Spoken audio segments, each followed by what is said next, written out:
All right, this is an impromptu review because I'm meaning to do it. I've been sitting down. I've been trying to listen. These, and I'll unplug it for a second without letting these two touch and ground anything out. These are the Mirage NanoStats. And these are the older ones. There's a newer one down here that my roommate is using for a center. And just throw it on the floor. It's fine. It doesn't mean anything. And they're very weird looking. And the reason they're weird looking is because the driver is angled that way. And actually the tweeter is angled straight up.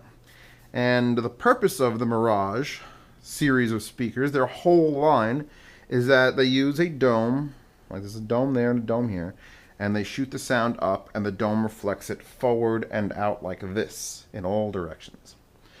And that's a very novel idea. That's similar to using like a bipole speaker where it shoots in two directions. And the benefit of that is you get a much broader sound than if you have just focused speaker. Now, does it work?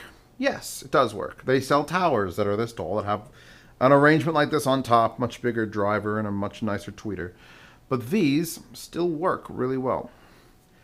Now, they were currently and have been in use as his rear channels because they have this swing arm screw down that you can either mount this to the wall and pivot, or they sell brackets like this. I'll try to find this bracket. I'm not sure if they sell this style anymore with the rail, and you just put the thing on the rail and you twist it and it sits down there. It's great.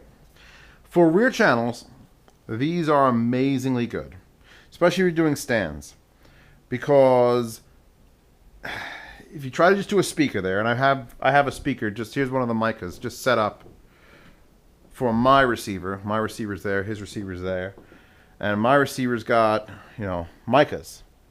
Bam, points at you. And his receiver's got these NanoStats on it that sit here and broadcast sound in the general direction of right and left.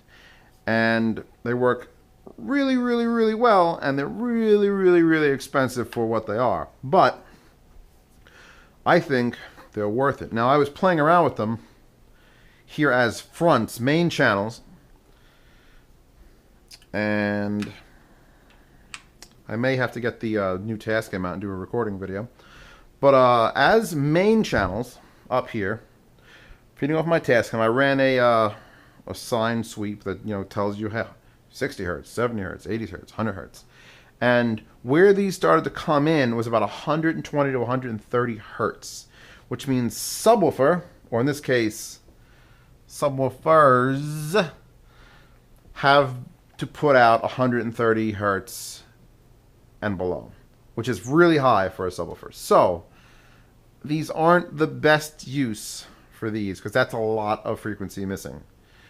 But when you're in a surround sound environment and you just set the rears to 130 crossover, that doesn't matter. You're just going to hear effects back there anyway. And the effects do sound really, really good. They're just everywhere. And I'm gonna say they're well built. The grills, these new grills, are much nicer. These are the open mesh grills, and these are a much actually tighter mesh with a cover, and it'll actually fit like that. Or you can take them off if you want to look like you're from space.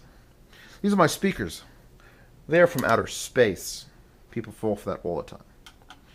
And yeah, I'm going to recommend these now, not as desk speakers, not as main front speakers, even though the NanoStats were sold as fronts, but really, really good rears. And tiny, I mean tiny, tiny.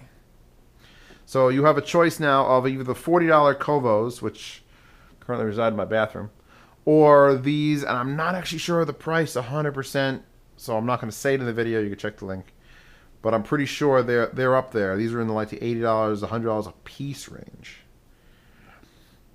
Not sure, not 100% sure. Pretty sure, you know, 50-50 chance I'm right. But for how well they're built and for what they can do to sound with the just out there, fairy dust. They really do work well for rear channels. Now, what I'm going to attempt to do while they're up here is I'm going to run another set of wires from my Tascam out, because this receiver supports front height.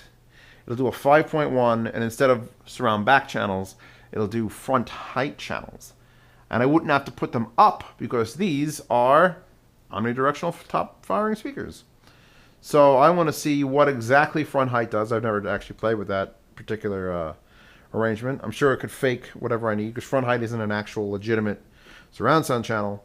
So I'm going to have it fake front height, and I'll see what that sounds like too. Because who knows, maybe it'll open up a whole new world and Atmos wouldn't even be needed. But yeah. Compared to a real speaker, I wouldn't use these for music. But they do function. We're about to hear it. I'm going to sound demo video is the next video in the description, or whatever one you saw on my subscription list first. We'll see how these sound. And then I'll shut the sub off and you'll hear exactly what you're not getting.